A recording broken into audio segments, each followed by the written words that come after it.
objetivo da física é descrever a natureza. E a matemática é a linguagem com que a gente escreve física. Na época lá do Arquimedes, do Pitágoras, não tinha muita conta envolvida, mas de Galileu e Newton ali pra frente, a matemática se tornou um papel fundamental. Victor Lins. Bacharel em física, empresário, professor e escritor. O Einstein ele descreveu ali relatividade geral em 1915. Só muito tempo depois foram ocorrer experimentos e observações que realmente confirmavam as coisas que ele tinha estudado. Os conceitos avançam, mas eles sempre encontram uma limitação. Toda a teoria física ela parte por premissas para poder chegar em resultados depois. E 7 em cada 10 brasileiros, segundo o PISA, não sabe fazer uma conta de conversão de dólar para real ou um troco de padaria. Como que tu recomenda estudar? Quero começar a estudar matemática básica. Eu costumo falar que a forma certa de estudar é aquela que dá certo para você. Mas existem alguns princípios, algumas diretrizes que eu acredito sim serem universais. Tanto matemática quanto física, você não consegue aprender se você não...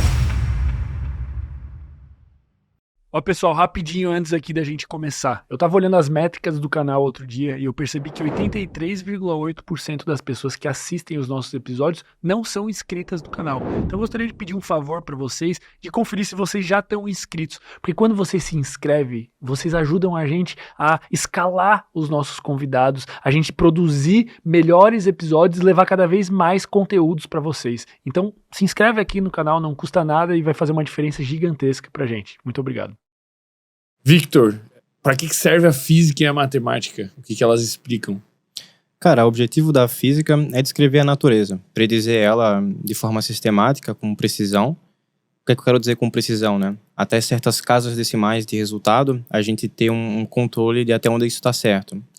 A física ela vai sendo sempre reinventada. Então, na época do Newton, por exemplo, a gente escrevia mecânica para corpos cotidianos, como carros, até planetas em certo nível, com um bom grau de precisão, mas a gente percebia que em situações extremas, a precisão era muito limitada, né? E tinham resultados que a mecânica newtoniana não conseguia reproduzir.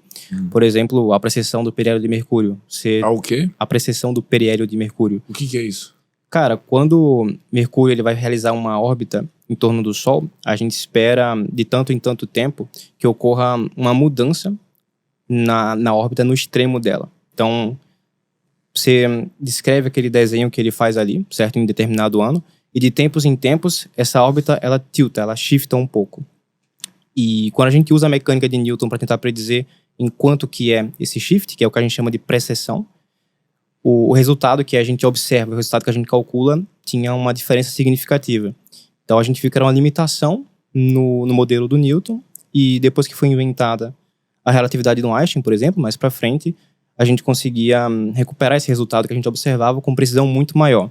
Então, quando você me pergunta qual é o objetivo da física, eu te digo que é descrever a natureza e conseguir predizer ela com uma boa casa de precisão. E ela vai sendo sempre reinventada, nesse sentido que quanto mais tempo passa, mais precisão a gente tem com as teorias novas que vão sendo descobertas. E a matemática, ela é a linguagem com que a gente escreve física. Então, quando a física começou, a gente tinha basicamente só filosofia, né? Na época lá do Arquimedes, do Pitágoras.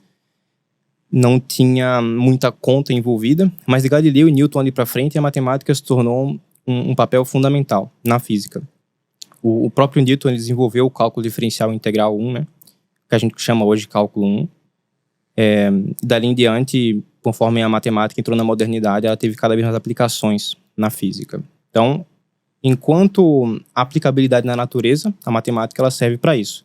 Mas os matemáticos, eles não fazem matemática para que seja aplicado na natureza. Eles fazem matemática pela beleza intrínseca que ela tem. Então, é puramente pela geração de ideias ali, pelo que eles acreditam ser bonito, pelo que eles acreditam ter de desenvolvimento de intelecto humano, de cognição. Então, o trabalho deles é um trabalho muito mais de devoção pura do que uma devoção aplicada.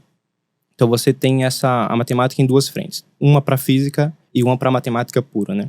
Então acho que isso seria... Mas por que é necessário separar assim em duas frentes? Tipo, é uma como se fosse a matemática com utilidades aplicáveis e a outra é a matemática pela própria matemática. Exatamente. Não é nem que você precise separar, mas o fato é que os matemáticos eles não têm uma pretensão de que o que eles estejam desenvolvendo seja aplicado. Existe uma área da matemática, que é a matemática aplicada, que extrai desses resultados abstratos que os matemáticos desenvolvem, extrai o que tem de útil disso para poder aplicar no cotidiano, para poder colocar em tecnologias, por exemplo, ou aplicar em coisas da física. Uhum.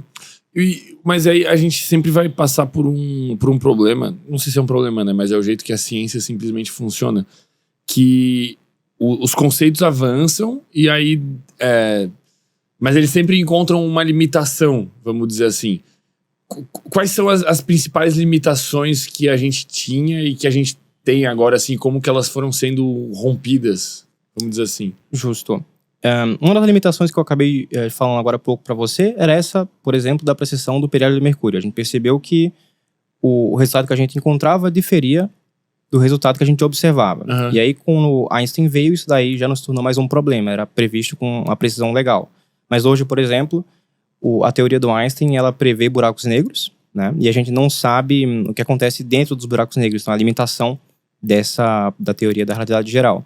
Então você vê que, como você disse, a cada teoria nova que aparece, a gente consegue englobar uma escala de resultados maior, com maior precisão, mas sempre tem alguma limitação, né? Por isso que existe uma eterna busca pelo que se chama de teoria de tudo, uma teoria da física que consiga realmente escrever tudo com precisão absoluta, sem ter nenhum tipo de limitação. Então eu não vejo necessariamente como sendo um problema, é isso que faz a ciência estar evoluindo, essa busca por conseguir descrever as coisas com precisão cada vez maior. E se a gente não tivesse isso, basicamente não estaria existindo ciência, porque não tem mais pesquisa para procurar coisa nova, né? Então eu não diria que é um problema. E sempre vai existir para onde ir. Sempre vai existir para onde ir, né? Eu imagino que mesmo que em algum momento se ache essa tal teoria de tudo, que os físicos, os matemáticos buscam. O matemático não, porque é o que eu te falei, que é uma coisa mais pura, né? Mas enquanto aplicado na física, enquanto isso existir, sempre vai existir ciência como a gente conhece hoje. Mas mesmo quando encontrar, eu não duvido que o ser humano ele encontre um outro tipo de metodologia científica, um outro tipo de abordagem para a ciência, que não é essa que a gente conhece hoje, né? Quem sabe? Mas aí a gente tá próximo de alguma forma dessa teoria de tudo? Ou... Cara, não, assim, tem como estimar? É muito difícil dizer que a gente está próximo, porque ocorre hoje um problema muito parecido com o que ocorria no início do século passado. O Einstein, ele descreveu ali relatividade geral em 1915. E era uma coisa puramente, vamos dizer assim, da mente dele. Uhum. Era uma descrição puramente teórica, não tinha nenhum embasamento experimental para o que ele descreveu ali. Só muito tempo depois foram ocorrer experimentos, observações que realmente confirmavam as coisas que ele tinha estudado. O que é mais foda ainda, né? O que é mais foda ainda, porque imagina... Existe uma abordagem na física que a gente chama de fenomenológico. Então, você observa os fenômenos acontecerem e você modela eles com teoria. E existe uma outra abordagem, que é essa que o Einstein teve, por exemplo, de imaginar mentalmente mesmo um contexto e explicar esse contexto a partir da teoria que ele fez, sem ter feito nenhum tipo de experimento antes. E só depois, conforme a tecnologia melhorou, a gente conseguiu uma oportunidade para poder comprovar. Você pode repetir a pergunta? Era quando que a gente vai chegar nessa teoria de tudo, sim. Né? Qual se tem alguma expectativa? Então, o que eu estava te explicando é justamente que acontece hoje algo parecido com isso. A gente tem teorias que conseguem, por exemplo, fazer essa união entre relatividade geral e mecânica quântica, que é um dos problemas fundamentais na física. Como a teoria de cordas, gravitação quântica em laços. Ainda tem uma ou outra limitação, mas já teve muito progresso teórico feito nisso daí. Só que a gente não tem maneiras de comprovar nenhuma nem outra, porque esse tipo de física fundamental, envolve escalas de energia muito altas. Você precisaria de energias milhões de vezes maior do que a gente tem hoje nos colisores de átomos, que tem lá na Suíça e tal. Justamente para conseguir comprovar essas coisas que você questiona. Então, para a gente poder garantir que vai ter alguma previsão de conseguir comprovar essas teorias, não tem. A gente não tem tecnologia hoje nem para prever quando isso pode acontecer. Entendi. E talvez o que impeça a gente chegar nessa tecnologia é o próprio conhecimento, né? Ficar preso num paradoxo em algum nível. Cara, quais são as principais áreas dentro da física? Tu citou a mecânica quântica, eu queria que tu explicasse um pouco assim, sobre elas e o que elas tentam descrever do universo, vamos dizer assim. Justo. Existe mecânica quântica, que descreve o que acontece na escala atômica e subatômica, né, as coisas muito pequenas. Existe a relatividade geral, que explica as coisas muito grandes, supermassivas, como buracos negros. É uma pegadinha comum você pensar, por exemplo, que relatividade geral só consegue explicar coisas muito grandes e não coisas cotidianas, por assim dizer. O que acontece é que a relatividade ela consegue estender por exemplo, que a gente aprendeu com Newton. Então, o que significa estender? Significa que se eu aplico uma condição de contorno ali, um caso limite, o resultado einsteiniano, ele colapsa para o resultado newtoniano. Então, tudo que Newton consegue escrever, Einstein também consegue. Então, ele só amplia o limite de conhecimento. Newton é um caso dentro da teoria de Einstein. É um caso dentro da teoria do Einstein, exatamente. Quando você aplica um limite ali para baixas energias, para massas menores, você recupera os mesmos resultados que a gente tem na teoria do Newton. Que na verdade acaba sendo uma aproximação também. Tipo, sei lá, o efeito relatividade é desprezível nas equações newtonianas. Quando você aplica esse limite, exatamente. E outra armadilha muito comum que as pessoas cometem é achar que, pelo fato de existir relatividade geral desde o início do século passado, a gente esqueceu completamente o que Newton fez, não se usa mais o que Newton fez. Cara, levar o homem à Lua é com mecânica newtoniana. Lançar satélites para outros planetas aqui no sistema solar usa mecânica newtoniana. A gente só precisa usar relatividade em questões práticas para casos muito extremos. E também para poder explicar fenômenos, como eu te falei, da precessão do periélio de Mercúrio. Então, é mais uma completude do que necessariamente uma necessidade urgente e prática da teoria do Einstein. Então, a mecânica do Newton ainda é muito poderosa até hoje. A gente consegue fazer muita coisa legal. As pessoas tendem a achar que foi descartado, ou que é obsoleta e coisa assim, o que não é verdade. Então, você perguntou para mim sobre principais áreas da física e tal. Eu te expliquei que o que acontece na escala muito pequena é explicado pela mecânica quântica. O que acontece na escala muito grande, e em particular escalas cotidianas, pode ser explicado por relatividade geral. Existem outras teorias da física, como a física da matéria condensada, né, áreas mais experimentais, por assim dizer, física atmosférica, tem a própria física médica. Então, você tem o que a gente chama de física fundamental, que é isso de explicar a matéria, explicar a interação dos corpos, que relatividade e quântica fazem muito bem separadamente, se complementam, por assim dizer. E você tem aplicações da física, né, ramificações, como eu acabei de falar, de aplicações na medicina, aplicações na ciência atmosférica e por aí vai. Então, o que eu tive mais contato, que eu consigo contribuir com você aqui no nosso conteúdo, seria tanto quântica quanto relatividade. Eu cheguei a estudar elas ao longo da minha graduação. Cara, por que a física quântica, acho que em primeiro lugar, tá tão assim na moda? Vamos dizer assim. Cara, física quântica tá muito na moda desde que ela foi concebida no início do século passado, porque ela desafia tudo que a gente entendia por ser intuitivo. Um dos primeiros experimentos que mostrou um pouco da estranheza da mecânica quântica é o seguinte: você tem como se fosse uma parede aqui, um aparato, você tem duas fendas e você tem um dispositivo que está atirando elétrons. Na frente dessa parede tem um aparato com um sensor que vai identificar onde que esse elétron colidiu, né? Onde que ele interagiu com esse sensor. Se você ficar olhando por onde que estão passando esses elétrons, por qual fenda que eles estão passando, se é pela esquerda ou pela direita, você vai ver um padrão ali no sensor, que é um padrão onde eu tenho duas retas igualmente espaçadas e tá lá os pontinhos onde os elétrons chegaram. Isso se você estiver olhando. Se você não estiver olhando, você deixar algumas horas se passarem e depois você olhar só o resultado final, você não vai ver mais um resultado discreto, por assim dizer, só aquelas duas listrinhas. Você vai ver um padrão de interferência, um contínuo ao longo ali do aparato do sensor. E isso acontece porque a interação, né, em escala atômica, o fato de você olhar é uma interação. A interação, ela interfere no resultado do experimento. E isso é algo que antes da mecânica quântica a gente não tinha, né? Essa ideia de interação. Isso é a coisa mais louca que existe. Coisa mais louca que existe. É como se o elétron soubesse que você está olhando, né? É a analogia que o pessoal fala a nível de divulgação científica. Mas não é que ele sabe que você está olhando. A questão é que o ato de você olhar... O que significa olhar, né? Significa você receber um fóton no seu olho e o seu cérebro assimilar aquilo. Então, para você receber um fóton, houve interação ali com a partícula com que você está enxergando. Então, para você conseguir enxergar, você interage, você muda o resultado do experimento. Filmar, sei lá. Mesma coisa. O ato de filmar é receber fótons na câmera, por exemplo. Cara, mas isso quase não faz sentido, tipo, assim, é loucura, né? Porque... Loucura. Quando tu sente o cheiro de alguma coisa, de alguma maneira tem algumas partículas se desprendendo no ar e tu consegue cheirar, né? Exato. Quando tu consegue ver algo, quer dizer que tem luz incidindo sobre aquele algo e tu tá recebendo. Os fótons. Exato.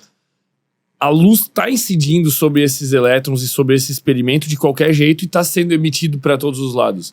Como que aquele corpo pode fazer algo diferente de alguma forma só pelo fato de tu ter recebido esse fóton? É interação, cara. Pra você poder receber, ocorre uma interação. O ato de interagir, de olhar, ele altera o resultado do experimento. Isso que é o mais louco. Não precisa fazer sentido pra você, nem pra mim, nem pra ninguém. Acontece. É assim que acontece. É assim que acontece. Sacou? Então é por isso que mecânica quântica entrou tanto na moda. Porque ela desafia completamente o que a gente tem por intuição.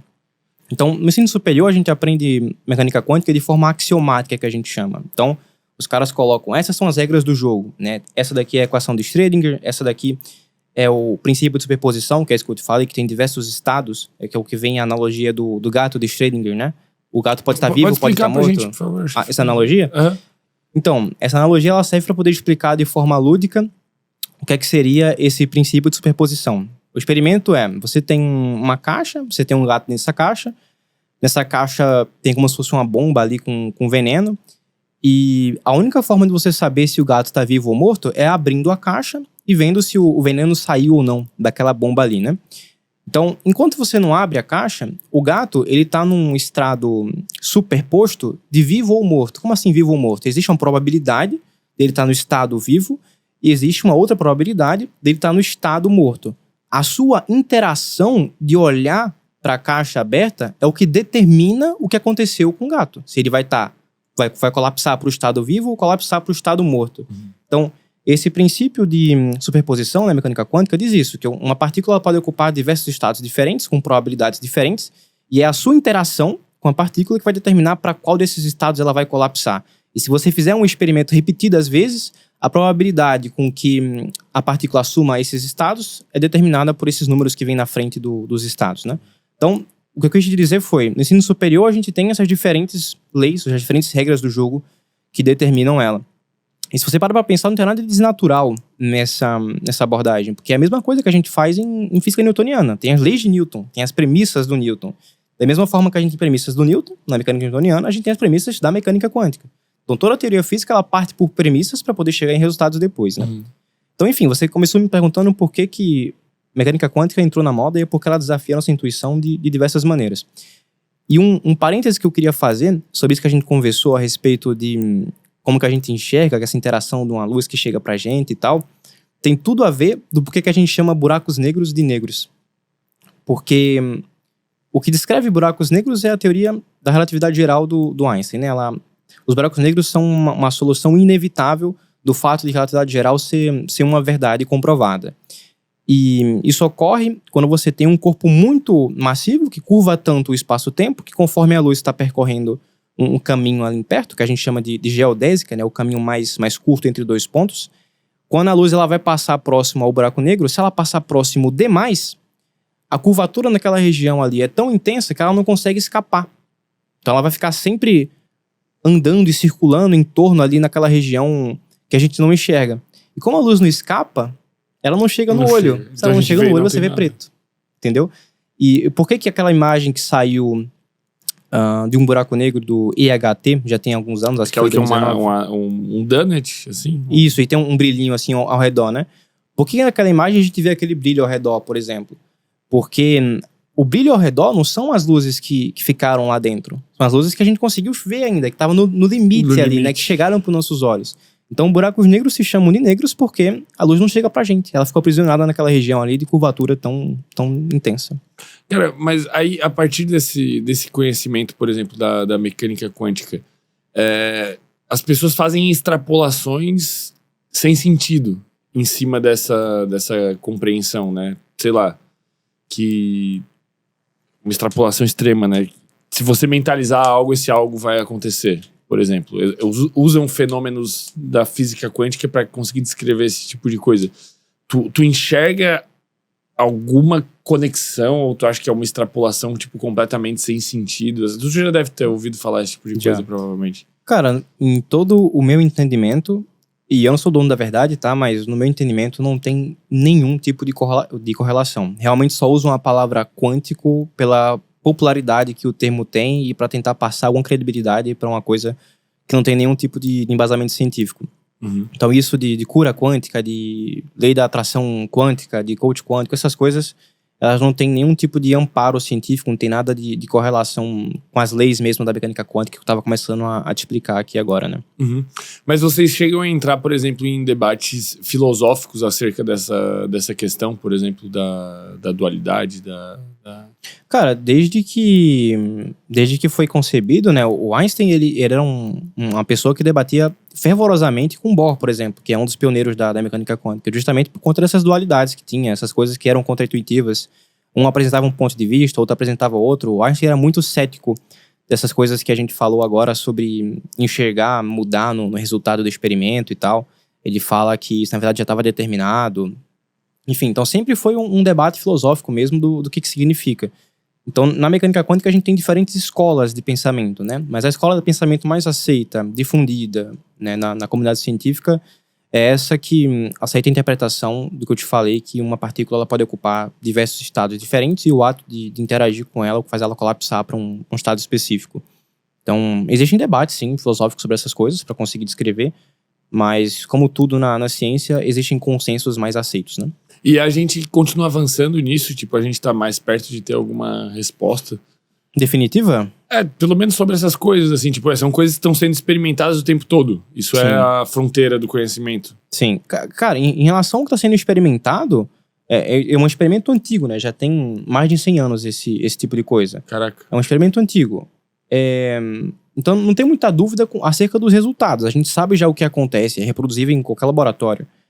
Ocorre que, independente do resultado que está sendo visto, sempre vão ocorrer discordâncias entre os cientistas do que eles acreditam que aquilo significa, né? Qual a interpretação por trás daquilo. Porque é algo tão contraintuitivo que é meio complicado você conseguir fazer duas pessoas concordarem absolutamente sobre isso, né? Então Sim. sempre vão existir essas escolas que têm diferentes interpretações a respeito daquilo. Algumas vezes eu penso assim, talvez algum pressuposto que a gente tenha ou algum conhecimento que sabidamente a gente desenvolveu, ele pode não estar correto. E a gente ter tomado ele como uma certeza, vamos dizer assim, e ele ser um impeditivo da gente avançar, né? Da gente chegar numa parede. Não sei se tu já refletiu sobre algum tipo de coisa assim. Já. É possível que isso tenha acontecido? É sempre possível. A gente está partindo de uma premissa errada, e isso está impedindo que a gente evolua em algum sentido. Por exemplo, na mecânica newtoniana, existe o conceito de velocidade relativa. Então, se eu tenho um carro vindo para cá a 20 km por hora e um carro vindo para cá a 30 km por hora, se eu coloco o meu referencial nesse carro aqui agora, eu estou vendo esse outro se aproximar desse, que no referencial dele está parado, a 50 km por hora. Então, eu faço essa adição de velocidades. Você poderia se perguntar, poxa, então se eu tenho um raio de luz no vácuo vindo nessa direção e outro raio de luz também vindo nessa direção, se eu pôr o referencial aqui, eu vou ter que somar as velocidades. Vai ser o dobro da velocidade da luz. Isso, a princípio, é uma descrição newtoniana. É uma premissa da teoria newtoniana. Mas, na teoria do Einstein, a premissa é que numa situação como essa, em qualquer tipo de referencial inicial, a velocidade da luz no vácuo vai ser sempre a mesma, igual a c, que são 300 mil km por segundo.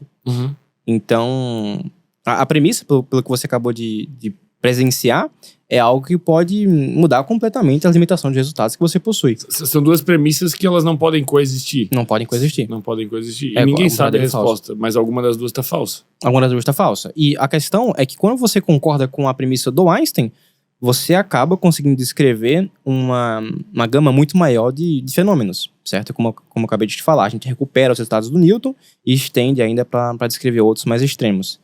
Então, você faz suas escolhas, mas dependendo da escolha que você faça, você vai conseguir descrever uma gama de experimentos maior ou menor.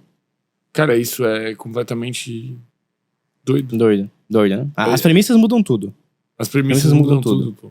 E existe alguma outra física, tipo, alternativa, assim, de gente que vem com umas premissas bizarras, malucas? Eu ouvi uma teoria, outro dia um colega tava me contando, acho que não sei o quão moderna ela é e tal, mas de que a luz, supostamente, ela não viajaria, assim, os fótons não viajariam, mas a realidade seria uma espécie de... Eu achei bem louco, cara. De malha, e seria como se fossem pixels que se acendem, né? Então, por exemplo, quando tu tá num computador, numa tela, tu mexe o mouse, tu não tá movendo a setinha. O que tá acontecendo é que tu tá apagando pixels de um lugar e acendendo pixels em outro lugar, e isso dá a sensação de movimento. E aí era alguma teoria física pautada nisso, né? De que as coisas se atualizam. Uhum. Cara, existem mesmo teorias como isso que você falou, né? É difícil, somente baseado numa descrição teórica, levar algo a sério. Igual o Einstein não ganhou Nobel da Física por relatividade geral naquela época, justamente porque não tinha nenhuma comprovação, né? Não tinha como levar a sério realmente aquilo dali.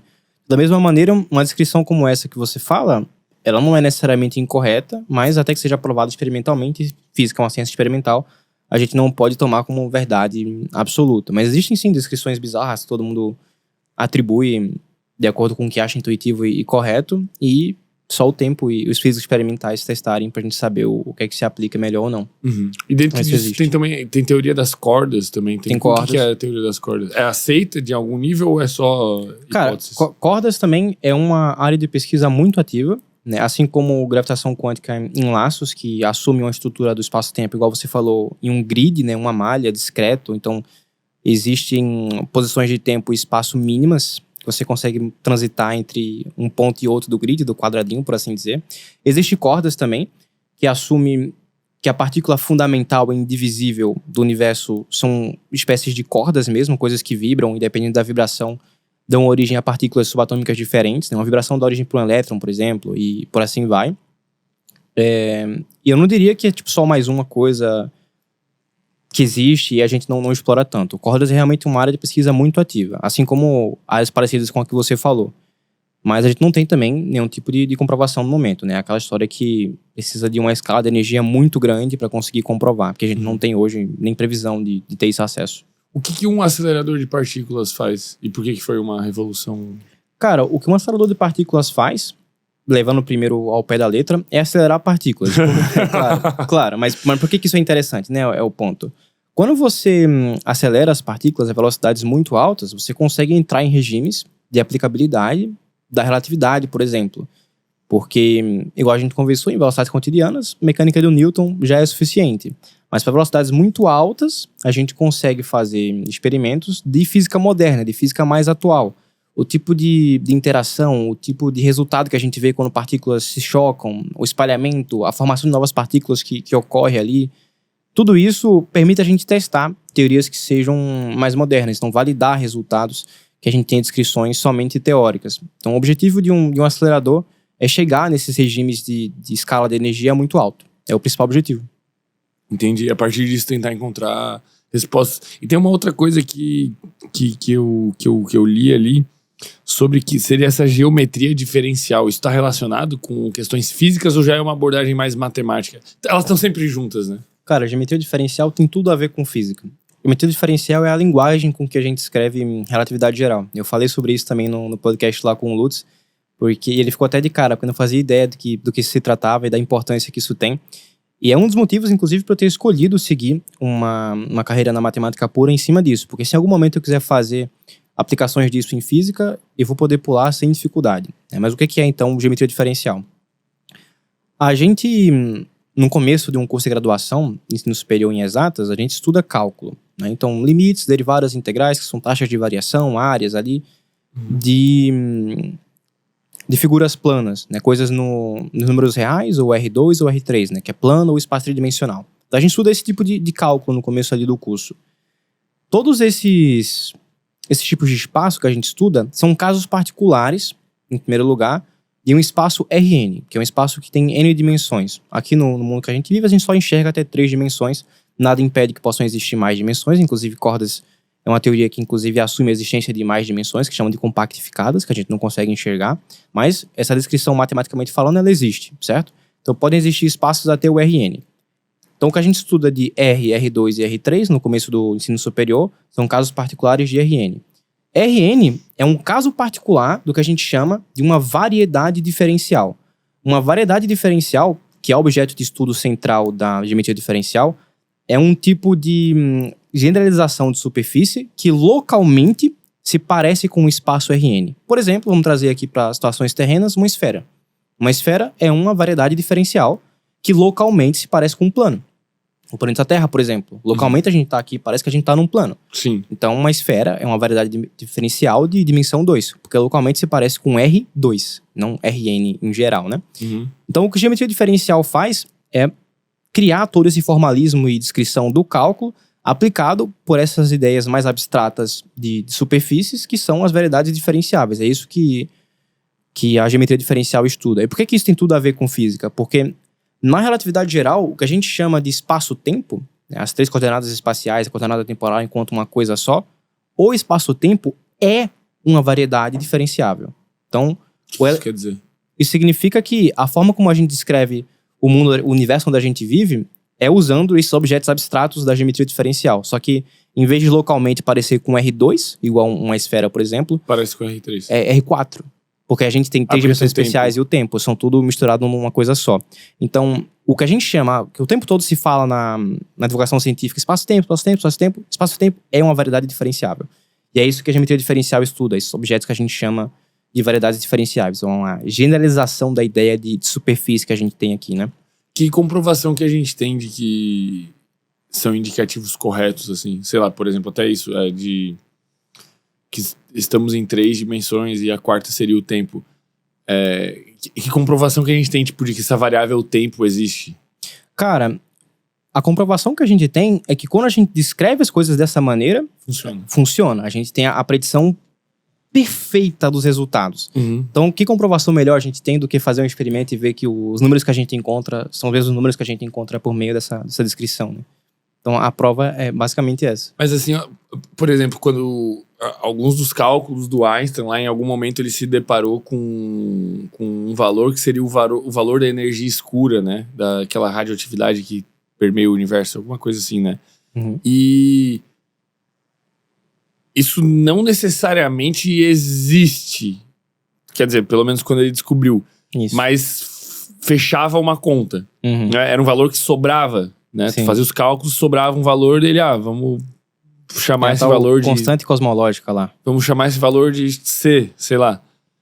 E aí depois descobriu que isso existe, foi metrificável. Mas pode ser que a gente atribua coisas que existam porque as contas não estão fechando, mas que elas não existam. Correto. E que elas venham a deixar de existir. O tempo talvez possa ser uma delas. Não duvido que esse possa ser o caso. Não duvido. Mas a gente já tá há tanto tempo fazendo uma descrição como essa e tudo dando certo, que eu acho que se a gente tivesse que abrir mão de uma noção como essa mais pra frente, a gente ia perder muito e ia perder o sentido total. Ia virar uma zorra, bem dizer, dentro da física, saca? Uma coisa é você fazer uma descrição adicional, colocar um termo a mais ali e ele tá incluso ou não. Outra coisa é a entidade fundamental da teoria, que é o espaço-tempo, precisar abrir mão filosoficamente disso. Então, mas isso tem eu acho menos pessoas que provável. estudam isso. Tipo, Tem pessoas que estudam isso. Física sem tempo. Existe isso. Existem áreas de pesquisa De tudo. completamente bizarras diante da física. Existem as mais ativas, que são as que recebem mais verba, por assim dizer, né? Igual essa que eu te falei. Cordas mesmo, recebem muita verba e tudo mais. Que tem até uma perspectiva maior de aplicabilidade. Talvez, Exato, né? exato. Então, isso que a gente conversou sobre a constante cosmológica, que é um termo adicional na equação de campo do Einstein, na época ele dizia que tinha sido o maior erro da vida dele. E acabou que um tempo depois, quando descobriram que realmente isso existia, é como se o maior erro da vida do cara também fosse um acerto, né? Outra descoberta. Então, simplesmente sensacional, cara. O trabalho do Einstein, eu não consigo pensar em nenhum outro físico, além do Newton, que também na época dele foi paramount, assim, muito, muito fora da curva. Não consigo pensar em outro além do Einstein que conseguiu fazer algo tão foda só com a cabeça, sem nenhum tipo de experimento. Mas tu acha que o mundo hoje, de alguma forma, carece de gênios, assim? Tu acha que... Cara, primeiro que tem todo aquele debate sobre o que se entende por gênios, né?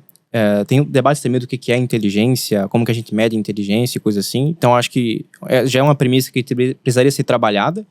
Mas mesmo assumindo a existência do que intuitivamente a gente tem como gênios, eu acho que não existe gênio como o Einstein, pelo menos. Porque se existisse, a gente já estaria vendo os frutos de uma pessoa como essa sendo publicados hoje e a gente não vê. Né? Nada comparável ao que o Einstein fez, pelo menos. Né? Existem caras muito bons hoje, trabalhando com física e matemática. É um cara muito foda que tem o Grigori Perelman, que resolveu a conjectura de Poincaré. É um dos problemas do milhão da matemática, ele resolveu, né? Como é que é esse problema? Cara, a conjectura de Poincaré Deixa eu pensar como eu posso falar para você de forma... De forma que eu vou entender. De forma não muito técnica, né? Porque a própria definição do problema envolve uns conceitos bem avançados de geometria diferencial. Mas tem a ver com você conseguir deformar continuamente variedades que a gente conversou agora há pouco de dimensões 3 até uma esfera. Sempre conseguir deformar continuamente até uma esfera, né? Provar que isso sempre pode acontecer. E esse cara conseguiu provar isso usando métodos de geometria diferencial, teoria de cirurgia, que chama dentro da área lá, que era algo que ninguém tinha conseguido fazer. Era um dos problemas do milênio. E aí, ele inclusive recusou o prêmio, né? Foram dar lá $1 milhão pra ele e ele não quis. Ele falou que queria fazer matemática só pela beleza mesmo, que não precisava desse premiação. Que massa. Pois é. Então, existem caras muito fodas hoje que fazem contribuições substanciais, tanto para matemática quanto para física. Mas chegar, vamos dizer, aos pés do que o Einstein fez na época dele, com a física que ele tinha ao dispor, só com a cabeça dele e tal. Um salto, né? É um salto sem precedentes. Então, acho que no mundo hoje faltam Einsteins, por assim dizer. Que áreas que tu mais curte estudar, assim, que tu se interessa hoje em dia? Que tu vê, cara, isso aqui tá na ponta do conhecimento, sei lá, na fronteira. Cara, quando eu tava no ensino médio, eu era um consumidor assíduo de divulgação científica. E a divulgação científica, o que tava mais na moda, né, mais pop, é justamente mecânica quântica e relatividade geral. Então, eu lia muito sobre essas coisas, lia os livros lá do Stephen Hawking, os livros do Neil deGrasse Tyson, os livros do Carl Sagan, astrofísica e tal. Então, essas coisas sempre me brilharam muito os olhos, e por essa razão, no primeiro ano de curso, eu fiz uma iniciação científica em relatividade geral. Agora, no último ano de curso, eu comecei uma iniciação científica em geometria diferencial, porque tem tudo a ver com relatividade. E devo seguir o meu mestrado e doutorado na geometria diferencial, porque é algo que eu acho extremamente bonito, né? Uma coisa geométrica, uma coisa que você consegue enxergar, que descreve a forma como o universo ele é, pelo menos dentro da escala da aplicação que a gente consegue medir, né? Uhum. Então, o que eu mais gosto de estudar são esses resultados mais geométricos. Uhum. E, cara, compreendendo esses conceitos, eles afetaram, assim, como é que eu vou dizer? A tua visão de mundo em relação a acreditar ou não em algumas coisas, assim, como é que tu se sente em relação a isso, assim? Sei lá, o teu conhecimento físico te torna uma pessoa mais cética ou menos cética, e como que tu vê esses movimentos acontecendo nas grandes mentes, né? Nas outras pessoas que refletem sobre esses temas? Cara, essa é uma excelente pergunta. Eu acho que eu não tô no meu ponto de vida ainda de conseguir responder ela da melhor maneira como eu gostaria. Mas é fato que, conforme você estuda mais matemática e física, existe uma bifurcação, né, de para onde que cada um vai. Muitas pessoas se tornam cada vez mais céticas, porque vê que cada vez tem coisa nova, tem ideias novas, tem descobertas novas, coisas que fogem ao que a maioria conhecia, que veio antes. Então, se tornam céticas, acreditam que o mundo é algo abstrato, o universo é algo que tem irrelevância pra gente, né? A gente é só um pontinho inexistente quase. Uhum. Então existe essa espiral aí de crise existencial. Existem as pessoas que, conforme estudam mais, veem tanta perfeição no universo de ideias que só conseguem pensar que existe um criador para conseguir trazer tudo isso à tona, um ser perfeito. E nessa bifurcação da vida, eu fui uma das pessoas que segui para a interpretação de que existia um criador para poder trazer tudo isso mesmo à tona, e a gente tá tentando se aperfeiçoar para se assemelhar mais ao que ele é, né?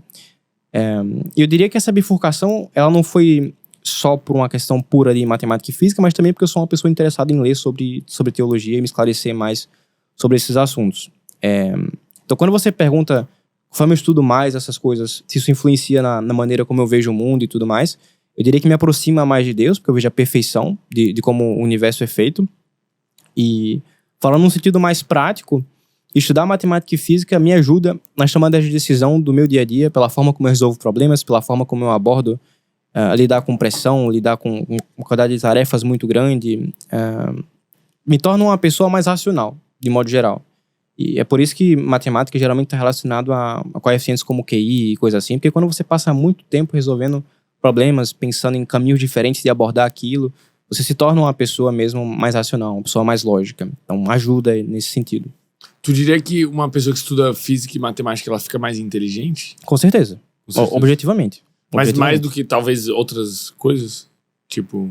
Não. Eu não diria necessariamente mais do que outras coisas. Eu diria que uma pessoa que estuda, que procura ficar mais esclarecida em diferentes áreas, ela fica mais inteligente.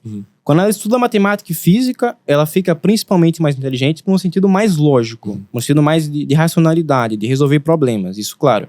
Mas existem outros tipos de inteligência, né? Inteligência emocional, inteligência de comunicação, inteligência de lidar com pessoas, né? Gestão de pessoas. Então, em cada área do conhecimento humano, a pessoa fica mais inteligente no sentido diferente.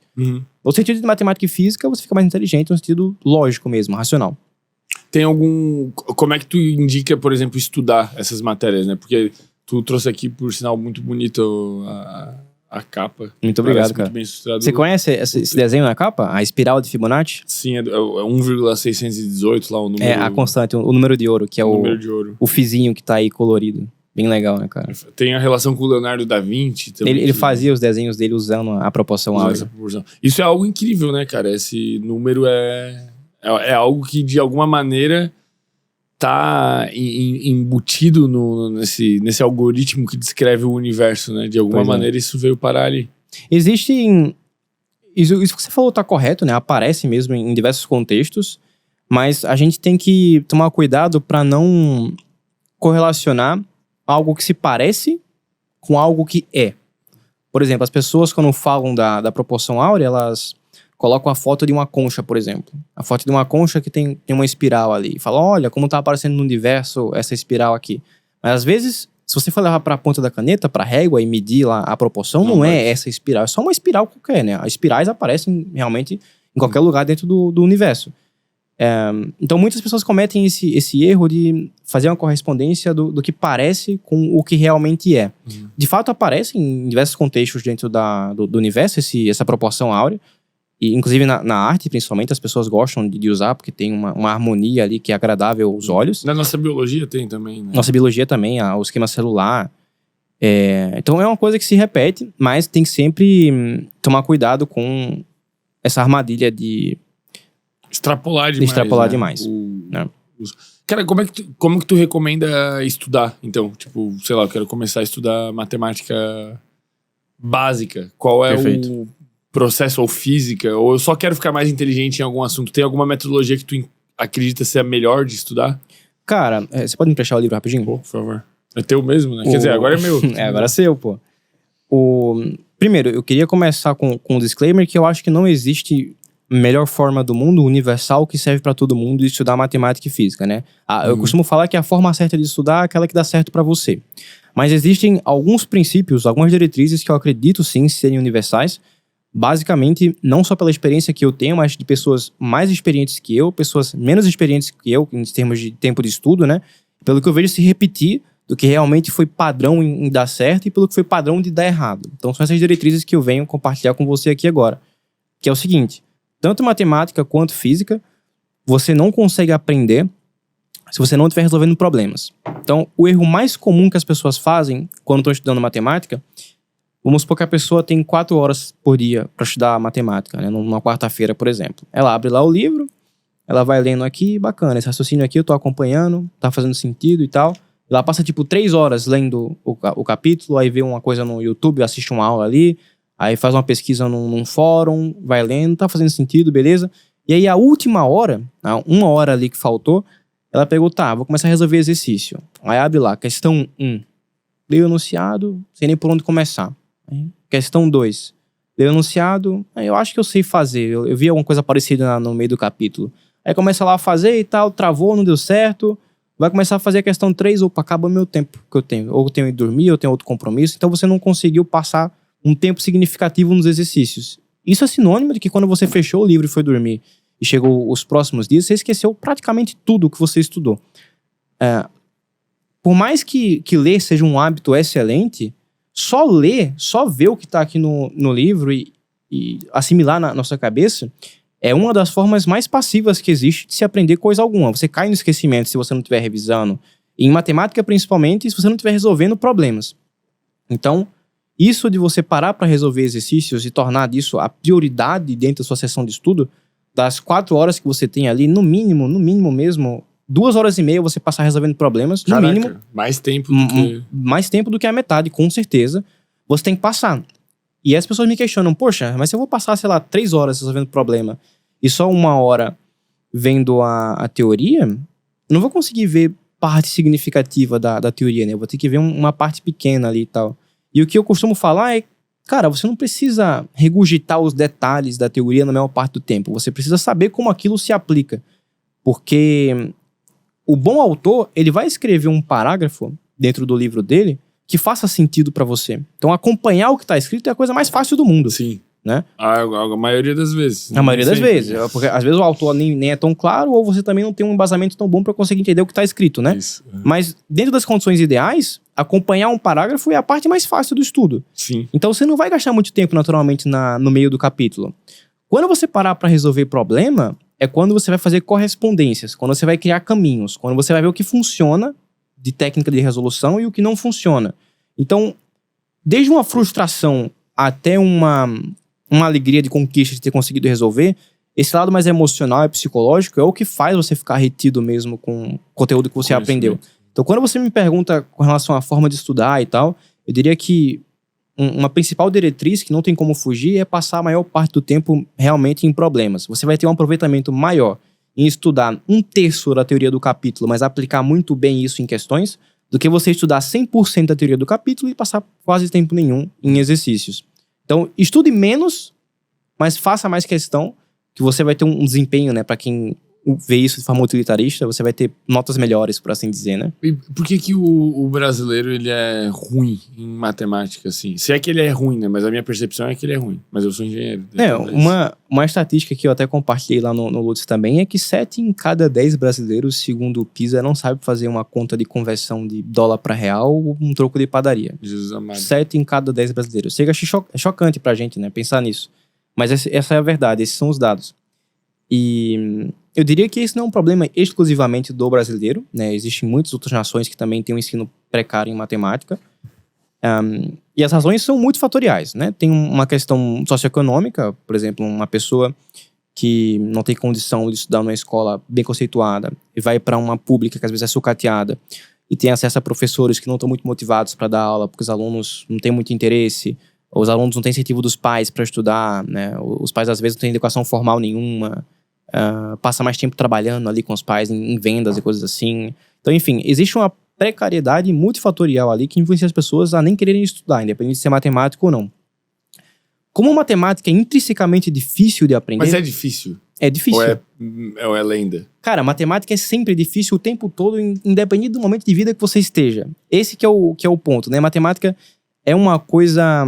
Você precisa ter muita humildade no coração e paciência para pegar uma coisa e se sentir um idiota até que você finalmente tenha algum esclarecimento. Eu costumo falar que matemática é difícil até que você aprenda.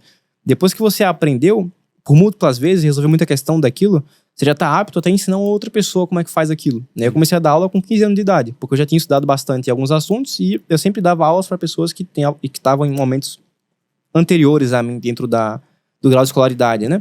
Uhum. E...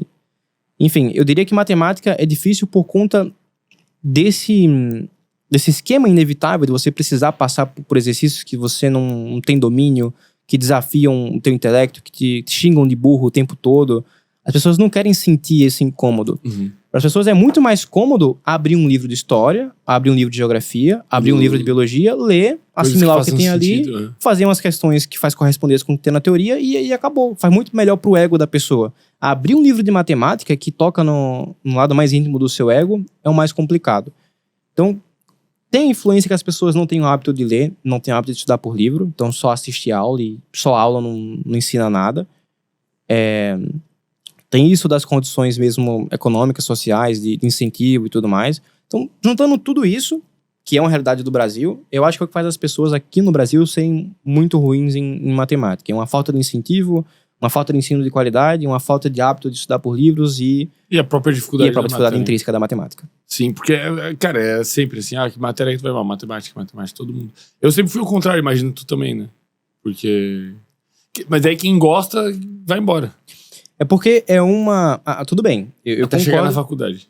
Então, tipo assim, eu concordo com você que quem gosta vai embora em qual sentido? Quem gosta tá disposto a pagar esse preço de se sentir burro um pouco, porque já conhece que dentro do processo vai se sentir burro no início, um momento vai fazer sentido, você vai aprender e vai seguir em frente. Mas eu garanto a você, tipo assim, no segundo ano, quando eu entrei na turma ITA, eu estudei uns assuntos bem complicados de matemática, né? Eu tive um curso de cálculo 1 formal no meu segundo ano de ensino médio. E, tipo, era uma coisa que a cada novo assunto que chegava, sempre tinha uma nova barreira de difícil. E que depois de muito tempo de estudo, aquela barreira do que era difícil passou a se tornar fácil. Mas aí chegava o próximo semestre e tinha um novo gigante difícil, sabe? Então, matemática ela vai ser sempre difícil até que você aprenda. Você tem que estar disposto a pagar esse preço, né? Existe um cara que eu gosto muito no meio da musculação, que é o Jay Cutler. Que ele tem um vídeo bem famoso rodando nas redes sociais, em que ele tá mandando um cara fazer agachamento, e aí o cara faz, sei lá, 25 agachamentos. E aí ele fala, você tem mais 5 ainda. Aí o cara faz mais 2 e, tipo, cai no chão assim, sem aguentar mais. E ele fala, tipo, parabéns, você finalmente atingiu a falha.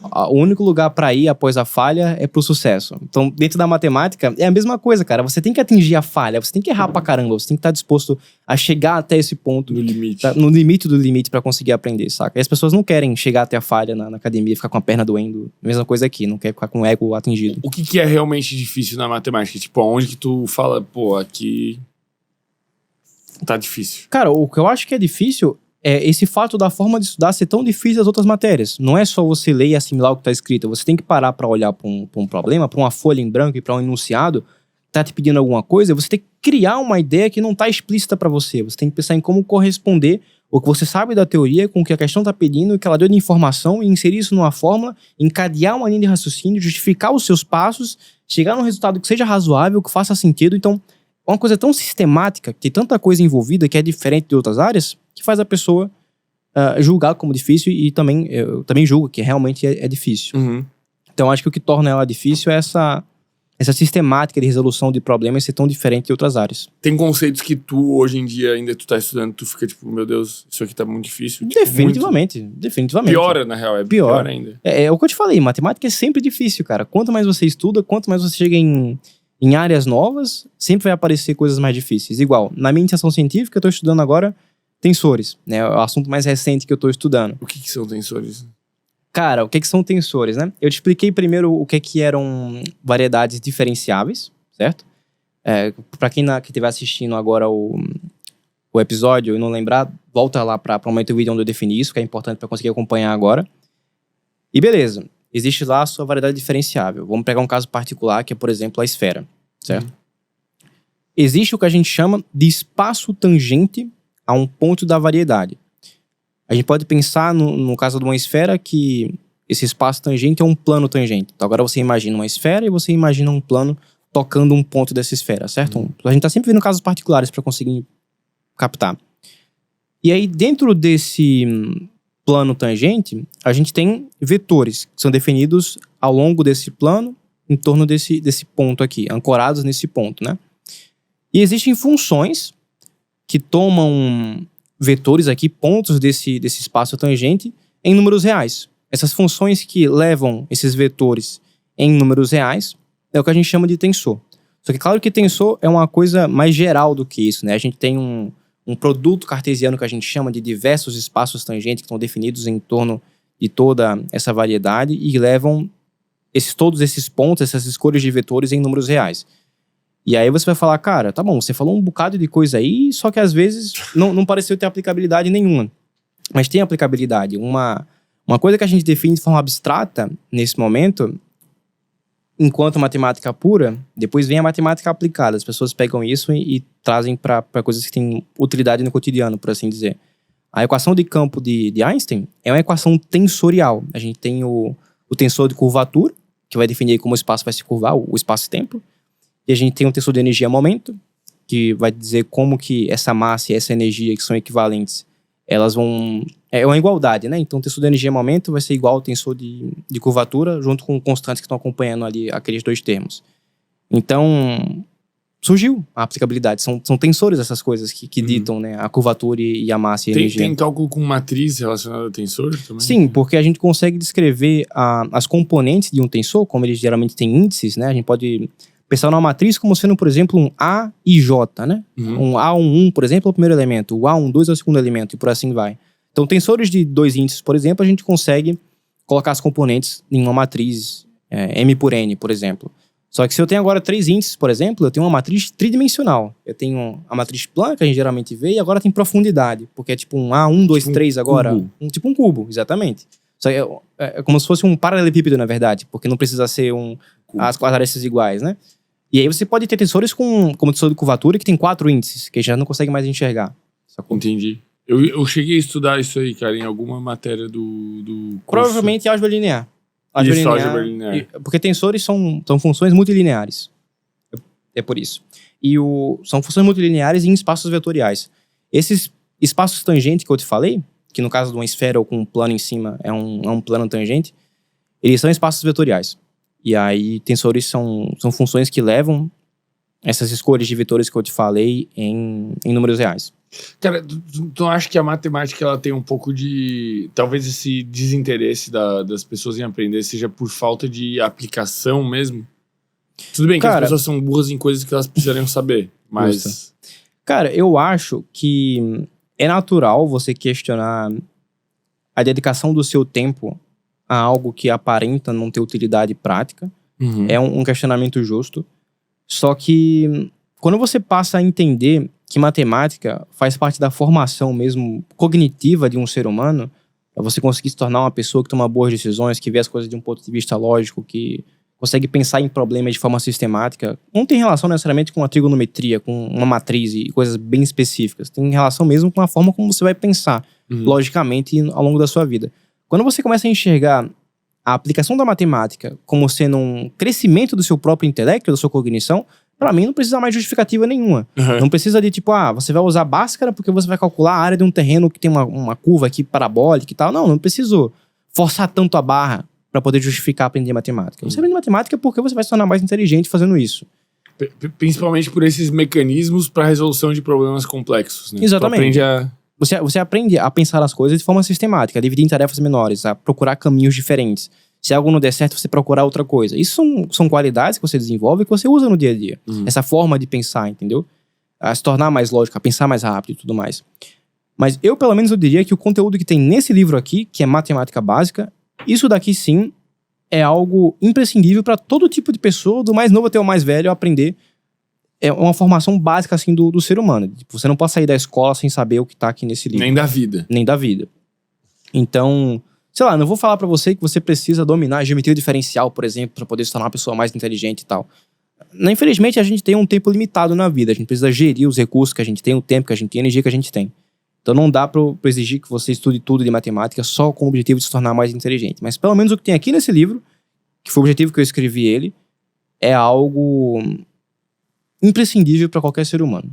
Pra formação mesmo de intelecto e de cognição humana, é o objetivo que eu coloquei nesse livro aqui. Cara, e baseado nisso, tem uma ideia que surge que é o demônio de Laplace, que ele seria o seguinte: se o universo pode ser de alguma maneira descrito, se a realidade pode ser descrita por equações físicas e equações matemáticas que consigam metrificar corretamente o que está acontecendo no universo, o que separa a gente de saber tudo o que está acontecendo o tempo todo é uma limitação a nível de conhecimento, tecnologia, desenvolvimento de equações, né? E aí esse experimento mental do Laplace, ele imagina uma suposta entidade que teria o conhecimento de todas as equações e todos a matemática, toda a física necessária para descrever tudo o que acontece. Seria uma teoria de tudo, assim, tipo, como se ele fosse uma divindade, né? Uma entidade que ele chamou de demônio. Ele podia ter botado uma entidade sem ser um demônio. Tudo bem. E supostamente essa entidade, ela seria capaz de calcular o que está acontecendo com qualquer coisa o tempo todo, porque dadas as condições iniciais, se tu tem as equações, tu consegue adivinhar o que vai acontecer. Adivinhar, descrever. E isso entraria em conflito com a existência da possibilidade de livre-arbítrio. Porque se teoricamente todos os átomos ou todas as partículas que fazem parte dessa malha que compõe o universo podem ser metrificadas e descritas o comportamento delas, esse demônio supostamente conseguiria saber tudo que está acontecendo o tempo todo e tudo que já aconteceu. Cara, eu acho que a única coisa que está faltando nessa descrição aí é o que a gente entende por consciência. Por exemplo, você pode ver... Vamos supor que você tem 1 ano de idade. Você tem 1 ano de idade. Você vê o céu ficar nublado, o céu tá escuro assim, e você vê as pessoas entrando dentro de casa. Então você correlaciona que quando as pessoas entram dentro de casa, porque o céu tá escuro, possa chover. Então você concebeu essa ideia aí conscientemente. Não significa que essa é a realidade concreta das coisas. Então, enquanto o demônio de Laplace, você até pode prever onde as coisas estão, para onde que elas estão indo, onde elas estiveram, mas você não consegue usar essa consciência para descrever por que isso acontece, né? Saber onde as coisas estão, para onde elas vão, onde elas estiveram, não é suficiente para satisfazer a nossa curiosidade humana de descrever o porquê as coisas são como são, sabe? Eu acho que não teria esse problema necessariamente com relação ao livre-arbítrio, porque o livre-arbítrio envolve muito isso que a gente tem como consciência. E consciência é um área aberta. A gente não sabe definir o que é consciência. Mas o que compõe a nossa consciência é o que compõe o nosso cérebro. Só que num nível de complexidade muito maior. Mas no final das contas, a percepção que eu tenho de existir é determinada por átomos e moléculas que se aglomeram e formam neurotransmissores e se correlacionam com meus sentidos. Então, em algum nível, são partículas. E se são partículas e eu tiver as equações certas, em algum nível eu consigo prever o que está acontecendo com elas para lá e para cá. Eu concordo com você que os pensamentos, as suas ações, você mexer um braço e coisas assim, são sinapses, são coisas que acontecem dentro do cérebro, mas eu não sei até onde essas coisas são previsíveis, justamente porque consciência é uma área de pesquisa em aberta. A gente não sabe descrever ainda exatamente o que é consciência, ou como que a gente pensa, ou como que isso é correlacionado com a atividade cerebral. A gente sabe que quando passa ali um caminho elétrico específico, por exemplo, a gente levanta um braço. A gente sabe que quando a gente leva um tiro ou uma facada, vai acender uma outra luzinha lá, e por assim dizer, falando de forma lúdica. Mas a gente não sabe como que a gente está pensando. Essa vozinha na cabeça aqui, qual que é o caminho cerebral exatamente que aparece, né? Como que isso se cria? Essas correlações, essas explicações é algo que, até onde eu tenho entendimento, é uma área em aberto. Como o livre-arbítrio tem a ver com as suas tomadas de decisão, com o que você pensa em fazer, o que você tem o intuito de fazer, ou o que você se restringe de fazer, mas faz por uma questão moral e coisa assim, como tem muito a ver com isso, eu acho que uma discussão como a do demônio de Laplace só teria um conflito com o livre-arbítrio depois que a gente tivesse descrito o que é consciência e se isso está realmente 100% determinado só por atividade cerebral. A partir desse momento poderia ser um problema. Eu acredito no seguinte, eu acredito que tudo seja previsível, mas que a nossa sensação de imprevisibilidade se dá à nossa limitação tecnológica. Por exemplo, eu acredito que, sei lá, tem um fenômeno que tu não consegue explicar. Tu não consegue explicar o problema da teoria dos 3 corpos lá. Não consegue calcular. Não é incalculável. Eu acredito que seja calculável, mas a gente não descobriu como calcular. Igual a, sei lá, esse problema do milênio ali que tu falou. Sim. Cara, ele é supostamente incalculável até alguém conseguir calcular e descobrir como calcule. Exato. Assim como eu acredito nessa questão do livre-arbítrio. Eu acredito que em algum nível vai demorar muito pra tecnologia chegar e conseguir descrever exatamente como funciona tudo, obviamente. Só que não quer dizer que não seja calculável porque a gente ainda não consegue calcular. É isso que eu penso. Não, eu acho que essa forma de pensar tá corretíssima e eu acho que é isso que dá lenha pro progresso científico, é saber que sempre tem a opção de buscar explicação para alguma coisa, de prever alguma coisa, de tentar descrever aqui por meio de uma teoria de forma sistemática porque que isso acontece. Então, eu acho que essa forma de pensar também tá corretíssima. A gente só não tem a resposta para isso ainda, mas talvez um dia a gente tenha. É porque tem alguns fenômenos, talvez tu já tenha visto, por exemplo, um réu vai ser julgado, né, num tribunal ali de juízes, e aí eles metrificam os pareceres desse juiz, né, se são mais favoráveis, menos favoráveis à sentença e tal. E existe uma correlação direta com a quantidade de fome que o juiz tem no momento que ele toma a decisão. Sim. E tu fica, cara, se a fome tá cientificamente assim, mostrando uma correlação direta entre a decisão que um juiz toma, que ele tá se atentando para ser o mais justo possível, né? Ele tá tentando tomar uma boa decisão justa. Se a fome tá influenciando essa decisão dele, cara, tudo influencia alguma coisa, que influencia alguma coisa, que influencia alguma coisa. Então, em algum nível, isso tem que ser metrificável. Eu, pelo menos, penso assim, né? Faz sentido. Um pensamento muito... Faz sentido. Eu acredito muito, acho que é quase irrefutável que existem influências e que isso pode modular a forma como você toma decisões, né? E generalizando, então, se a gente calculou quais foram todas as influências possíveis, nos mínimos detalhes, isso pode te ajudar a ter uma precisão muito grande em conseguir antecipar qual vai ser a decisão daquela pessoa. Eu acho que isso possa existir, só não sei se vai ser algo que a gente pode concordar em ser exato, ou se vai ser algo que a gente vai poder concordar que é só extremamente provável. Ou seja, você pode afirmar, 90%. É extremamente provável dessa pessoa, nos próximos 30 minutos, levantar e ir até aquela padaria, por exemplo. Isso eu acho que é bem possível de acontecer. Mas eu não sei se em algum momento a gente vai poder falar que a gente tem certeza que essa vai ser a ação que a pessoa vai tomar. Justamente porque são muitas variáveis. Correlação é uma coisa, causa e efeito é outra, né? Sim. E são infinitas variáveis. Exatamente. Mas esse demônio, se ele conhecesse todas, né? Pois é. É um experimento mental interessante. Eu acho muito interessante como a física e a matemática se misturam com a filosofia. Porque traz conceitos que descrevem o universo e essa descrição do universo levanta questionamentos, né? Sobre o que a gente está fazendo, para onde a gente tá indo. Matemática e física começaram como filosofia, né? Foi o princípio da nossa conversa. Então, na raiz do problema, sempre que a gente for procurar os porquês das coisas, ao pé da letra, nos mínimos detalhes, filosofia vai aparecer. Inclusive, na faculdade, eu fiz uma disciplina optativa chamada Filosofia da Física. Muito legal. Tinha uma série de aulas, onde cada aula era um texto diferente que o professor passava pra gente debater, pra estudar. E que cobria assuntos que a gente não via dentro das disciplinas padrão, né, teóricas lá de cálculos e coisas assim. Eram mais debates mesmo e formas de enxergar os assuntos que a gente estudava. Então, eu acho filosofia sempre muito importante ser levado em conta, embora isso seja debatível, né? Existem na matemática e na física pessoas que falam que hoje, no mundo contemporâneo, filosofia é mais perda de tempo com relação a progresso prático do que útil.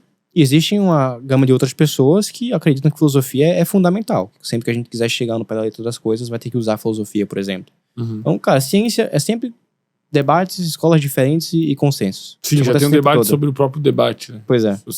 Se é válido ou não. Se tu pudesse ter uma resposta para alguma pergunta que tu tem relacionado a isso, qual pergunta seria? Como assim?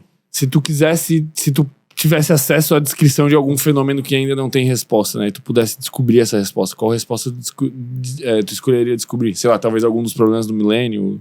Cara, o que eu escolheria descobrir é o que tem dentro de um buraco negro. Porque o que acontece ali no meio do caminho é tão bizarro, cara. Tipo assim... Por que é tão bizarro? Porque... Você já assistiu o Interestelar? Sim, eu assisti. Então, imagina aquela cena em que eles têm a spoiler, nave... galera, spoiler. Mas quem não viu ainda também... Então, imagina aquela... Eu não vou nem falar nada tão problemático pra quem não assistiu o filme ainda, mas... Imagina aquela cena em que eles estão na nave e estão razoavelmente próximos do buraco negro, certo? E agora vamos plantar um cenário fictício que não aconteceu no filme, mas só pra você conseguir entender por que é bizarro. Vamos supor que eu mande uma sonda diretamente pro buraco negro, partindo aqui da minha nave. E eu fico olhando essa sonda. Conforme a sonda vai se aproximando, ela tá mandando pra gente um sinal azul, por exemplo. Ela vai ficar piscando no azul conforme ela vai indo pra lá. Quanto mais próximo ela chega do buraco negro, essa luz azul, ela vai mudando de cor aos poucos pro vermelho. O corpo vai se aproximando cada vez mais lentamente do buraco negro. E quando ele chega no horizonte de eventos, que é aquela região aproximadamente esférica, em que as coisas começam a ficar negras, sai daquela parte brilhosa. Que a luz não escapa mais. Que a luz não escapa mais. Quando ele chega no horizonte de eventos, você não vê mais ele entrar assim. Você vê ele congelado no horizonte de eventos. E depois de um tempo, ele vai meio que esmaecendo. Como se você pegasse a opacidade e arrastasse pro zero assim aos poucos, saca? E por que isso acontece? Porque, pensa comigo, aquela ideia de enxergar. Enxergar a sonda chegando lá, você tá recebendo os fótons. Conforme eu vou chegando cada vez mais perto do horizonte de eventos, esses fótons demoram cada vez mais tempo para chegar para mim.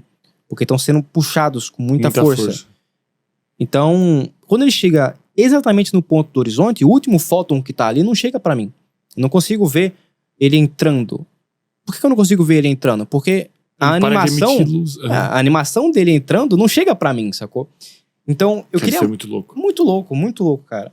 Existem estudos que falam o que acontece se um ser humano entrar no horizonte de eventos, né, na região interior ali, e são meio frustrantes, porque ou você vai ser torrado instantaneamente, porque ocorre muita emissão de radiação, radiação Hawking, inclusive.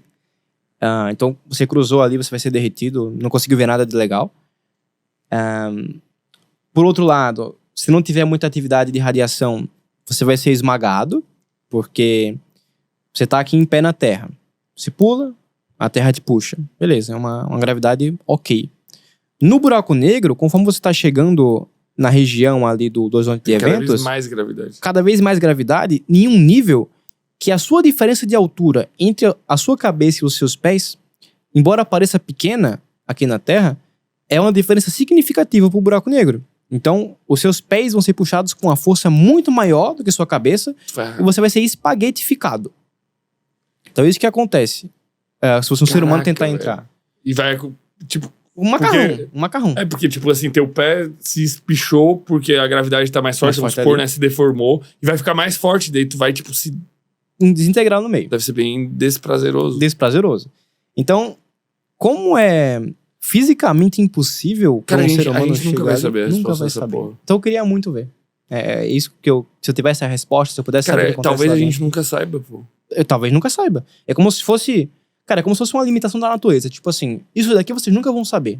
Nenhum ser vivo vai conseguir ver. Porque é isso que tu falou, nenhum objeto tem a capacidade de resistir a isso. Não, nenhum. Nem o mais veloz do universo, que é a luz, não consegue resistir. E nem o mais resistente fisicamente, porque tem esse colapso gravitacional. Completamente. A densidade gravitacional ali em torno da singularidade, que é o ponto do meio, ela tende ao infinito, né? Então não existe material resistente o suficiente para resistir a isso. Agora sim, contando um pouco de spoiler do filme, quem não quiser ver, pula aí um minuto ou dois. No filme do Interestelar, quando o robozinho dele e o próprio Cooper, ele entra dentro do horizonte, não acontece nada, né? Nem é torrado, nem é espaguetificado. Ele só vai caindo até chegar na biblioteca infinita da Murphy e tal, que é a filha dele. Mas a partir daí se torna tudo 100% ficção, né? Sim. Igual eu te falei, não tem como o ser humano entrar sem ser torrado ou espaguetificado. Então, você me perguntou o que eu gostaria de saber. Teoricamente, né? Teoricamente. Assim, em que sentido... Cara, podiam jogar alguém lá, né, velho? Alguém ia se candidatar, mano. Pô, mas aí lascou, mano. Porque o cara literalmente tá assinando a carta. Porque isso que eu te falei da radiação... Tem gente se perdendo por tanto motivo mais estúpido. Né? É verdade. Cara, com certeza alguém na Terra se candidataria. Muitas pessoas. Muitas. Se candidataria. Mas a gente não... Nem pra ele seria bom, porque ele ia ser torrado ou espaguetificado.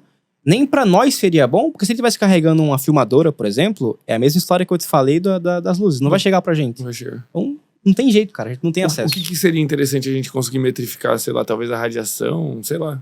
Em que sentido? Ah, tá. Num experimento como esse?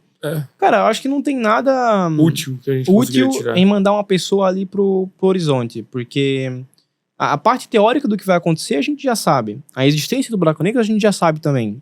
Foi tem um aspecto visual de se aproximar e tal. 100%. A gente já sabe. E, inclusive, a representação do Interestelar é maneira. É maneira, sim. Isso do corpo esfericamente simétrico, o horizonte de eventos, a espiral luminosa ao redor. Toda a situação fora é fisicamente muito bem aceita. Inclusive, salvo engano, o Kip Thorne, que é um dos físicos mais famosos do mundo, ele participou da roteirização dessas cenas. Ele é prêmio Nobel, né? É prêmio Nobel. Eu li isso aí, que ele, inclusive, um dos pré-requisitos para ele participar é que nada pudesse desrespeitar, assim. Se ele não concordasse, não ia passar. Não ia ter filme. Pois é. Né? Não ia passar por ele. E aí o Christopher Nolan... É o Christopher Nolan? Isso. Ele queria... Tipo, na trama talvez tivesse amarrado alguma coisa que desrespeitasse, como assim... O que possibilitou o filme acontecer, a trama, seria viagens acima da velocidade da luz, né? Daí esse físico, ele falou... Não. Tu vai achar outra solução. Vai ter um buraco de minhoca. Exato. Mas não vai poder passar a velocidade da luz. Não faz sentido, cara. Perde sentido. Desrespeito. Tipo assim, o que acontece após a passagem pelo buraco negro, eu acho que passou a ser aceitado porque ninguém sabe. Isso, daí a ficção entra ali. A ficção entra ali. Mas tudo que vem antes, a dilatação do tempo... Cara, isso da dilatação do tempo é algo extremamente louco. Isso dele voltar pra Terra e a filha dele tá mais velha do que ele e tal... É algo que pra gente pode parecer tão absurdo, mas é verdade. É verdade porque é comprovado. Por que é comprovado, né? Tem um experimento que eu consigo explicar para vocês que ajuda a entender por que isso é verdade. Existe um tipo de partícula fundamental chamada muon, certo? E quando ocorrem ventos solares, vai saindo raios solares do Sol e chega aqui na atmosfera, colide com a atmosfera, e nessa colisão ocorre a emissão de diversos tipos de partículas, entre elas os muons. E a gente tem detectores de muons aqui na superfície da Terra. Então, quando ocorre a produção desses muons na atmosfera e eles chegam aqui na Terra, a gente detecta. Só que qual que é o problema? Existe uma grandeza chamada tempo de meia-vida, que é o tempo que demora para aquela substância cair na metade, a concentração. E o tempo de meia-vida do muon é muito pequeno, de tal forma que seria impossível a gente detectar ele aqui na superfície da Terra, conforme ele é gerado na atmosfera. Daqui que ele chegasse na Terra, já foi completamente evaporado, por assim dizer. A gente detecta muito muon, muito muon. Por quê? Porque a velocidade dos muons é muito alta. Então a dilatação do tempo é forte o suficiente para que esse tempo de meia-vida fique deformado. E aí ele consiga chegar aqui na superfície da Terra. E a frequência com que chega, a concentração com que chega, é exatamente o que a gente consegue prever fazendo os cálculos de relatividade restrita. Caraca. E dilatação do tempo. Então é incontestável. A história lá do Interestelar, da Murphy, ficar mais velha que ele e tal, isso é 100% verídico. Não tem nada de ficção nisso. As pessoas, às vezes, quando veem o filme pela primeira vez, acham que é ficção, essa parte. E não é. Isso é físico, isso é comprovado. Isso é muito louco, cara. Tu acha que isso é uma realidade que a gente vai enfrentar em algum momento dos próximos 100 anos? Acho que, por condições climáticas e coisas assim, a gente nem chega a enfrentar esse tipo de problema. Mas assim, tu acha que a Terra vai acabar antes disso? Acho que sim, porque... Otimista. Não, porque, tipo assim...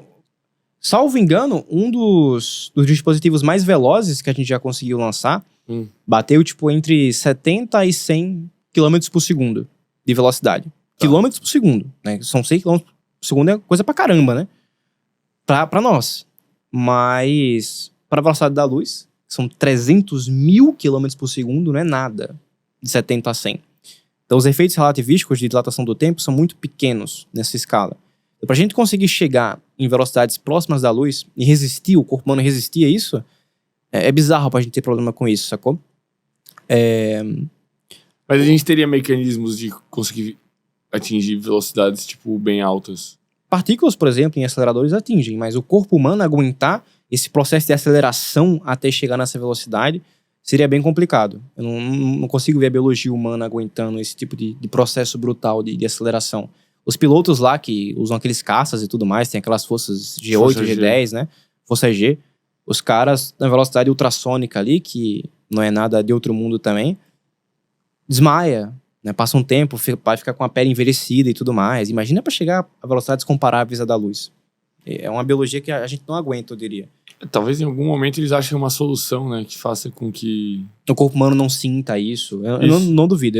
Se tem uma coisa que eu não duvido é do ser humano. O ser humano fez muita coisa muito foda ao longo da humanidade. Então eu não duvido de nada. Talvez algum fenômeno daqueles de gravitação, sabe? Que o negócio em si tá girando... E vai levando você... E aí esse giro compensa de alguma forma essa força G pra tu poder acelerar. Porque, tipo assim, a gente tá a altas velocidades agora. Sim. E por vários fatores a gente não sente esses efeitos, né? Por inércia. Mas qual que é a parada? A Terra, ela tá transladando com velocidade aproximadamente constante. Aproximadamente. Não tem aceleração. Não tem aceleração. O que acaba com a gente é o processo da aceleração. É a força de inércia que a gente sente. Mas a nível galáctico, a gente não tá com aceleração? Por exemplo, tipo assim, a galáxia não tá andando em relação a outras galáxias? Tá andando, mas tem velocidade. E pode ter desaceleração conforme passa próximo a outras galáxias e coisas assim, mas é quase imperceptível porque a distância é muito grande. Entendi. As massas até podem ser significativas, mas a distância é muito grande. É outra coisa, por exemplo, quando você tá próximo a buracos negros colidindo e coisas assim. É um espaço-tempo completamente bizarro e intenso. Mas então, o que ferra a gente não é nem a velocidade, é a aceleração. Então a gente partindo de uma velocidade baixa, como a gente está agora, para chegar em algo comparável da luz, a gente passaria por uma força muito brutal. Só com um artefato muito diferente do que a gente conhece hoje, poderia ser possível, talvez, mas eu não conheço. Sim. Cara, porque tem a questão é que quando tu tá no vácuo, né, no espaço, quase não tem partícula, depois que tu imprime uma aceleração, a velocidade se mantém. Sim. Então, teoricamente, tu só tem trabalho, tipo, pra acelerar. Tu não tem trabalho pra manter. Não tem. Porque no espaço quase não tem atrito, né? É vácuo não tem atrito nenhum. Mas então eu conseguiria suportar, tipo, cargas... Pequenas de aceleração, tipo, constantemente, que se eu deixasse por muito tempo essa aceleração, me levaria a uma velocidade extrema, porque eu não tô perdendo. Sim, só que a gente A vive conta, pouco. sim, A conta não fecha, né? Mas isso seria possível. Não sei se você já viu, mas geralmente naqueles vídeos da Estação Internacional que fica lá orbitando a Terra e tal, e também lançamento de foguetes, essas coisas, no referencial ali do foguete, geralmente a gente vê aquelas fumacinhas saindo nos cantinhos do dispositivo. É um empuxo? É como se fosse uma regulagem pequena para você poder manter a direção de órbita. Se a gente tivesse esses soprinhos pequenos em uma direção específica, é o que você falou, em um momento ia ter uma velocidade bem alta. Só que quanto tempo vai ser isso, né? A gente não consegue viver o suficiente para poder ver isso acontecer. Sim. Esse que é o problema. Uma coisa que é muito legal, que ajuda, são os chamados slingshots gravitacionais, né? Eu não sei como é que chama aquele coisa em português, que você puxa assim. Estilingue, exatamente. O que é legal disso? Inclusive é uma estratégia que foi usada em Interestelar, em um dos truques lá de pilotagem deles. Que é o seguinte, vamos supor que o Sol não é tão quente, primeiro, né? Só para poder fazer essa analogia. O Sol não é tão quente. Daí a gente passa com uma nave lá próximo do Sol, e com a gravidade do Sol, ela é muito alta, né? Uma distância pequena, então ele vai tentar puxar a gente. Então ele vai acelerar a gente em uma certa direção. Se a gente usa energia do foguete para poder não ser atraído para o centro e sim sair pela tangente assim, então você só está usando energia para redirecionar o movimento. E quem tá fazendo o trabalho de puxar e acelerar é o Sol, né? A força gravitacional ali. Então você aproveita essa força gravitacional para poder acelerar a sua nave. Então, nesse movimento que você saiu daqui e foi para lá, a velocidade que você sai aqui é maior do que a que você entrou aqui. Então você pode usar esses recursos gravitacionais para poder acelerar e ganhar um pouco de tempo, né? E em algum momento eles podem até fazer, sei lá, algo que tu consiga, tipo, ficar meio que preso, né? Tipo, tu pegar 2 pontos de gravidade forte, tu, tipo, ficar fazendo isso aqui, tu escolhe só a hora que tu vai sair depois de ter atingido uma puta de uma velocidade. Correto. Plenamente possível. Isso mesmo. Você vai fazendo de um slingshot em outro, né? Isso, tu fica, tipo, numa aceleração que não colapse o corpo humano e daí em determinado momento sai e vai bem rápido. Essas coisas existem. Só que depois pra parar. Aí são outros 500. Tem que achar outro, né? Tem que achar outro. Pra fazer um slingshot reverso, por assim dizer. Slingshot reverso. Não parece impossível, né? Não parece impossível. Muito difícil. Muito difícil e muito caro. Com certeza alguém tá tentando fazer isso. E muito caro. É aquela coisa, você tem que justificar, né, pro governo, pra órgãos assim, por que você vai fazer isso? Porque eu sou curioso e quero ver se eu consigo chegar longe e tal. Pra um mundo onde tem tanta gente passando fome e tudo mais, é difícil você justificar fazer missões espaciais assim, só por curiosidade humana, né? Então é muito caro fazer essas coisas, mas não duvido que fossem possíveis. O que tu acha do Elon Musk? Cara, eu acho o Elon Musk um cara muito inteligente. Eu acho que os propósitos que ele tem das empresas dele de sustentabilidade em relação a carros elétricos, exploração espacial, eu acho algo muito da hora. Eu acho que, pelo mesmo princípio de ciência, da gente explorar as coisas para poder ficar mais inteligente, descobrir coisa nova e, às vezes, aplicar coisas para a Terra, eu acho um princípio muito bom. A Starlink, eu acho que quase metade dos satélites que orbitam a Terra são satélites da Starlink, né? Isso de democratizar um pouco o acesso à internet a lugares que você não consegue, às vezes, com as telefônicas tradicionais e tal. Eu acho que essas iniciativas que ele toma são iniciativas muito legais. Eu acompanho um pouco do trabalho dele, eu apoio e tal. Não tem nada que eu via que eu discordasse. Você me perguntou o que eu acho dele, o que eu acho dele é isso. Eu acho um bom propósito que ele segue. E ele é realmente... Talvez a gente falou antes sobre a falta de gênios da humanidade. Talvez ele seja um dos grandes gênios da nossa geração, né? Cara, eu vejo o Elon Musk como um gestor muito bom de pessoas. Eu não sei o quanto que ele tem de influência técnica. Por exemplo, em um dos anúncios mais recentes que teve do Grok 3, que é a IA deles lá, tinha uns 3 responsáveis pelo desenvolvimento ali da IA, e tinha ele sentado à direita. E aí ele apresentou essas 3 pessoas, esse cara faz isso, esse cara faz isso, esse cara faz isso, e eu aqui não fiz nada em torno dessa IA, sacou? Então, é óbvio que ele não fez nada em relação ao desenvolvimento da IA, mas ele fez muita coisa em relação à tomada de decisão. Sim. Ele tem um jeito de organizar problemas, de conduzir as coisas que é fora da curva. A genialidade dele tá nesse ponto. Sentido. Em gestão de pessoas, gestão de empresa, decisão estratégica, assumir riscos, tolerância a risco, são qualidades que quase ninguém tem. As pessoas... Eu vejo muitos comentários de posts quando tem com relação ao Elon Musk, o pessoal fala, pô, sei lá, quando eles pousaram lá o foguete que foi lançado e consegui pousar de volta de forma... De ré, né? O pessoal fala, mas quem fez isso daí não foi o Elon Musk, foram os engenheiros que trabalham pra ele e tal, você fica babando o ovo do cara, não sei o quê. Só que essas pessoas, elas não enxergam que para isso acontecer, muito embora o desenvolvimento técnico do foguete foi pelos engenheiros, para isso acontecer teve uma coordenação gigante de pessoas e gestão de dinheiro e cobranças e decisões. Cara, são tantos riscos que o empresário, ele assume para poder as coisas acontecerem e as pessoas não veem isso. E alguém deu a ideia, tipo, cara, vamos tentar salvar o foguete ao invés de deixar ele explodir na puta que pariu. Exatamente. Então eu acho que ele tem uma visão muito boa e eu acho que ele tem uma capacidade muito boa de lidar com pessoas. É o que eu admiro dele. Eu não conheço, tipo, detalhes biográficos, eu não sei como que ele chegou onde ele tá hoje, eu não conheço como que é o tratamento exato que ele tem com os funcionários dele e tal, eu não acompanho essas questões, mas no que toca ao que eu tenho conhecimento, as iniciativas dele, os propósitos dele e os resultados dele, eu tenho uma admiração total pela pessoa do Elon Musk. Quem que tu gostaria de conhecer de estudioso, tipo, atual, assim? Tem alguém que tu acompanha o trabalho de longe, assim, físico, matemático, alguém da área, assim? Cara, físico ou matemático vivo, eu acho que não teria uma pessoa que eu tenho muita vontade de conhecer. Tem aquele rapaz que resolveu a conjectura de Poincaré, que certamente teria uma conversa bem interessante com ele, sei lá, tipo, trocar uma ideia, saber como é que foi isso, saber como é que ele pensa, saber como ele organiza os estudos dele e tal. Seria uma conversa muito agradável, mas não é algo que eu tenho, sei lá, muita vontade, assim, distante. Matemáticos já falecidos, tem diversos que eu poderia citar aqui, querer entender a mente do cara, entender como é que ele pensa, o Einstein, o Gauss, o Riemann, que foram pioneiros também na geometria diferencial. Tem uma infinidade de matemáticos e físicos que eu admiro muito, já li questões mais biográficas deles. Mas de pessoas vivas, que não são necessariamente do setor da física e da matemática, eu queria muito conhecer você, eu curto muito o seu trabalho, eu fiquei feliz de ser convidado para cá, de verdade. Queria conhecer o Lúcio, felizmente eu consegui conhecer ele essa semana. Queria muito conhecer o Wesley. Você conhece o Felipe Ghisoli? Ghisoli, não conheço. O Felipe Ghisoli, ele é um cara que tem uma empresa chamada Universo Narrado. Esse Universo Narrado, ele tem cursos de física e matemática para ensino médio, só que ele veste um propósito de tornar as pessoas mais inteligentes, não necessariamente só aprovar pro vestibular.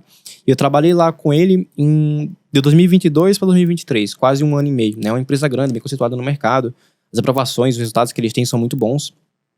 E queria muito conhecer ele na época que eu não conhecia ainda. Então eu tenho algumas referências de pessoas aqui no Brasil que eu acompanho e tal, que gosto muito de trocar ideia, que me ajudam a me tornar uma pessoa melhor, não só numa área mais técnica de física e matemática, mas para outras qualidades da vida também. E é isso, não tenho nada de muita aspiração de conhecer os caras Nobel da vida e tal. Eu acho que pessoas como você mesmo me ajudam muito mais hoje, né, tecnicamente, do que essas pessoas que estão mais distantes. Então, nesse sentido. Da hora. Cara, o que tu acha que a IA vai fazer, né? Já que a gente entrou nesses conceitos modernos aí, Elon Musk e um pouco de atualidades, o que tu acha que a IA vai possibilitar para física e para matemática? E se já tá possibilitando alguma coisa diferente? Cara, o que eu posso falar é da minha experiência, né? Eu vejo a IA, no que toca ao que eu uso ela, como um Google melhorado. Em que sentido? A gente tem uma IA treinada por meio de bancos de dados, e não só isso, as IAs hoje elas conseguem fazer pesquisas na web, certo? Então, o que eu precisava fazer antes de pesquisa, olhando site a site, caçando parte de texto por parte de texto, pegando colaborações de diferentes sites diferentes, que consumia muito mais tempo, hoje eu consigo, com um prompt bom e sintético, e pedindo referências para IA, pegar essa informação muito mais rápido. Então, no que toca à educação, ensino e tudo mais, você consegue usar a IA como uma fonte de referência, na maior parte das vezes confiável, se você pedir as referências de onde ela está buscando aquilo dali, e acessar as referências para consultar uma coisa ou outra. Então, eu acho que elas desempenham um papel fundamental em gestão de tempo, E no que toca à pesquisa, existe um debate muito ativo com relação a direitos autorais, originalidade, credibilidade, se você consegue e se é permitido e se faz sentido fazer pesquisa com IA. O que seria pesquisa com IA? Pesquisa com IA eu quero dizer no sentido de você fazer perguntas de pesquisa para IA, saber como que ela lidaria com aquela situação, como que ela resolveria aquele problema em aberto. Você escrever um artigo científico, por exemplo, 100% usando a IA sobre algo que está em aberto hoje ainda, um problema em aberto. Por que isso é um debate? É um debate porque as IAs, elas não têm criatividade. O que as IAs fazem é trabalhar com probabilidades ali, né, na criação das palavras, dos textos, dos parágrafos, baseado num data center que ela teve de treino, e está entregando para você algo que não é novo. Pesquisa, teoricamente, é algo novo. Então você não pode confiar que uma IA que está treinada com o que já existe vai criar algo que não existe ainda. Mas o que é novo? Porque, por exemplo, quando eu pego um monte de tinta e misturo numa tela, eu tô criando algo novo? Essa é uma excelente pergunta. Quando você pega um monte de tinta e tá colocando na tela, você tá criando algo novo. Depende mesmo do que você tá querendo dizer por novo, né? Por exemplo, você pode criar ali uma tela que é nova porque nunca existiu antes. Mas, ao mesmo tempo, aquela combinação de cores que você colocou ali, provavelmente outra pessoa já colocou também. Aquela combinação de cores. Mas não saiu exatamente o mesmo resultado. O mesmo desenho, né? Mas então quando a gente vai pra IA e a gente questiona ela sobre alguma coisa, ela tá pintando um quadro. Ela a gente tá dando a tinta. Ela já tem a tinta. Mas em pesquisa, o objetivo não é pintar quadros de desenhos diferentes com as mesmas cores. Em pesquisa, você criar ideias novas, você obter resultados novos, é ampliar escalas de conhecimento que a gente não tem antes. Mas esse resultado novo às vezes não vem de dados que já existem? Eles podem até vir de dados que já existem, mas a resposta que uma IA dá não é um conceito que não existe ainda. É um conceito que já existe partindo dos dados novos. Pensa comigo, ela não tem como pintar um quadro que ela nunca viu. Um quadro que ela nunca viu, sacou? Ela tem como fazer um Frankenstein de coisas que ela já viu. Exato, exatamente. Esse que é o problema. Mas a questão é, será que a gente já não tem tudo que a gente precisa para chegar a uma nova resposta? É isso que eu quero dizer. Será que a gente, usando a teoria da relatividade com as teorias quânticas e fornecer tudo isso pra IA e falar, me responde? Será que a resposta já não tá ali? E a gente só não conseguiu pintar o quadro, mas a gente já tem a tinta? Não duvido que não possa ser possível, né? Igual eu te falei, eu não duvido que ações humanas façam coisas inesperadas. Eu já vi coisa bizarra o suficiente ao longo da vida pra tá duvidando disso. Mas eu acho que com o que a gente já tem, se fosse possível explicar, a gente já teria descoberto. Tem muita gente trabalhando isso há muito tempo. E com computadores também. Com computadores também. E gente hoje em dia, inclusive, que usa IA para essas coisas e tal. E igual eu te falei, a nossa dificuldade em unir quântica com relatividade nem é mais tão teórica hoje em dia. É mais experimental mesmo. Existem teorias consolidadas, como cordas e gravitação quântica em laços, que estudam essas coisas. Que descrevem essas coisas bem. Mas falta experimento para conseguir comprovar, saca? Então eu acho sim que, de modo geral, o futuro para IA é um futuro otimista. A gente pode esperar que em algum momento ocorram inovações para tornar a IA mais original, mais criativa talvez. Nesse sentido possa ser utilizada para fazer pesquisa. Mas na medida em que ela só pinta quadros novos a partir de quadros que já existem, eu diria que eu me limito a usar ela mais como uma fonte de pesquisa e de referência do que para descobrir coisa nova. Eu não consigo enxergar com o que a gente tem hoje de IA fazer criação mesmo de ideias novas com ela.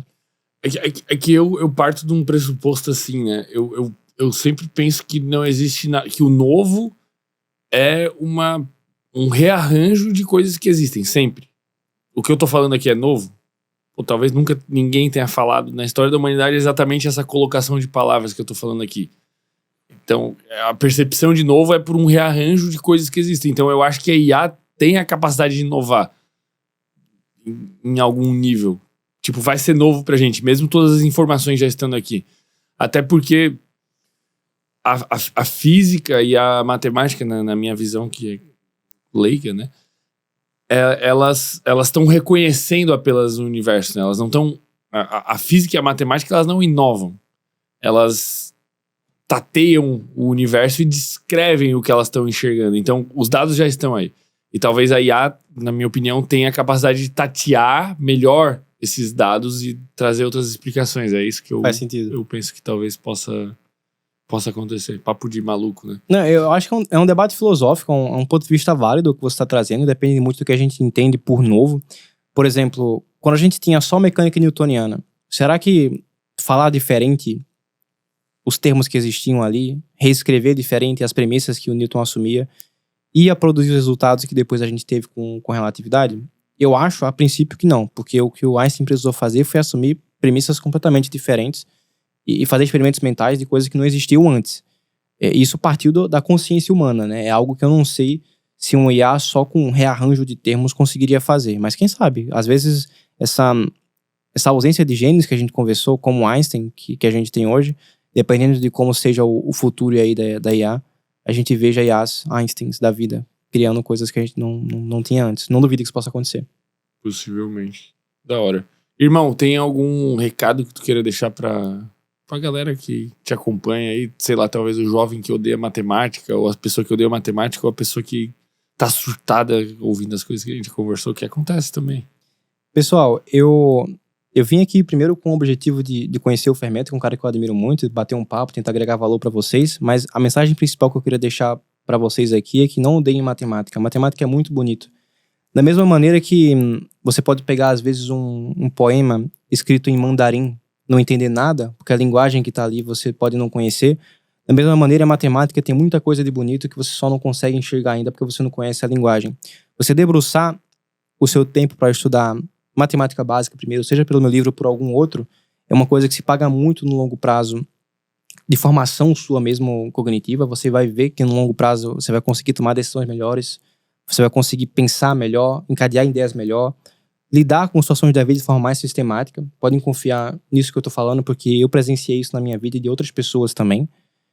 Então, tentem transformar a visão que vocês têm de matemática, tentem aceitar com o coração um pouco mais humilde que o erro, o se sentir burro, o olhar para uma folha em branco e não saber o que fazer, faz parte do processo de aprender.